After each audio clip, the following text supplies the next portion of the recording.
बातमी आहे उपोषणासंदर्भात। कोल्हापूर शेतकऱ्यांसाठी मनसे आक्रमक झालेली आहे आणि मनसेकडून उपोषण सुरू करण्यात आलेले आहे। मनसेने इशारा दिलेला आहे, जर शेतकऱ्यांचे प्रश्न सोडवले गेले नाहीत, कर्जमुक्ती योजनेचा लाभ शेतकऱ्यांना मिळाला नाही तर खळखट्याक पद्धतीने मनसे स्टाईलने आंदोलन केले जाईल असा इशारा मनसेकडून देण्यात आलेला आहे।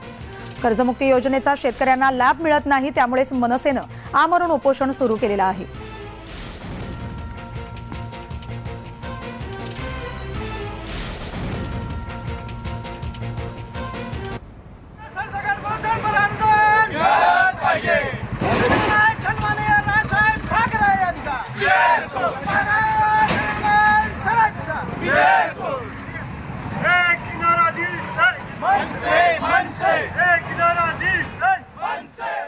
कोल्हापूर जिल्ह्यातील अन्यायग्रस्त शेतकऱ्यांना न्याय देण्यासाठी त्यांना सरसकट असं 50,000 रुपये प्रोत्साहनपर अनुदान मिळण्यासाठी या ठिकाणी अतिशय शांततेच्या मार्गाने मनसेचं आंदोलन चालू आहे।